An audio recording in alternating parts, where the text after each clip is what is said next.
avec Fréquence Plus.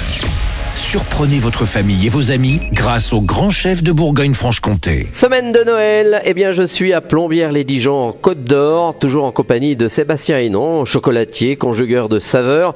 Bonjour Sébastien. Bonjour Charlie. Alors, on va pour ce 3e épisode se faire un petit cake aux épices. C'est la semaine où on est en train de préparer son réveillon. C'est repas de Noël, ça peut être sympa comme dessert. Ah ouais, c'est réconfortant, c'est sympa. Ah oui, ça. Il manque plus que les rois mages. Emblématique. Bon, alors qu'est-ce qu'il nous faut pour le cake ? Alors, il nous faut 60 g de farine de seigle, 70 g de farine de blé, type 65, c'est un petit peu plus technique, 7 g de levure chimique, 2 g de mélange d'épices à pain d'épices, 2 g de sel, 20 g de lait entier, 25 g de crème entière, 135 g de miel de châtaignier, 70 g de beurre, 65 g d'œufs entiers et 65 g d'oranges confites hachées. Alors, ça n'a rien à voir avec le pain d'épices ou ça se ressemble ? En fait, c'est un cake au pain d'épices parce que le pain d'épices, c'est une recette déposée. Le vrai pain d'épices, c'est une recette déposée et qui doit être faite avec une pâte mère. Ah oui, donc là, c'est un dérivé. Voilà, c'est pour ça qu'on appelle ça cake aux épices, façon pain d'épices. Alors, qu'est-ce qu'il faut que l'on fasse ? Alors, on va tamiser ensemble la farine de seigle, la farine de blé, le mélange d'épices et la levure.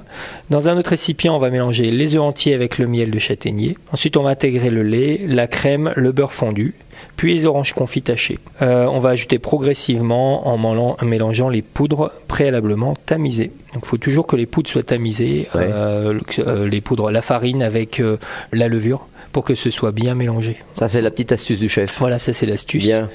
Ensuite, on va chemiser le moule à cake de papier sulfurisé et on va verser l'appareil à cake dans le moule.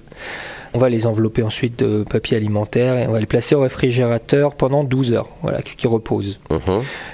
Pour la cuisson, on va préchauffer le four à 160 degrés, puis on va enfourner le cake pendant 40 minutes. Voilà, une fois qu'il est cuit, il faut le démouler sur une grille, parce que comme ça, il va mieux refroidir, il va éviter de faire de la condensation. Ah oui, ça aussi. En règle générale, tous vos gâteaux, les gâteaux type cake, gâteaux chocolat, fondant, choses comme ça, on va les démouler sur une grille. Il faut les démouler dès qu'ils sortent du four ? C'est pas toujours facile. Non, il faut laisser un petit peu refroidir légèrement, pas qu'il soit encore trop collant. Et ensuite, quand on va le démouler, on le met sur une grille et de cette façon, l'air circule bien.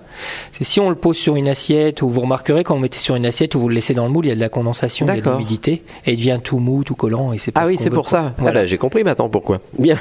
Voilà, c'est pour ça. Bon, très bien. Merci Sébastien Hénon pour ce cake aux épices.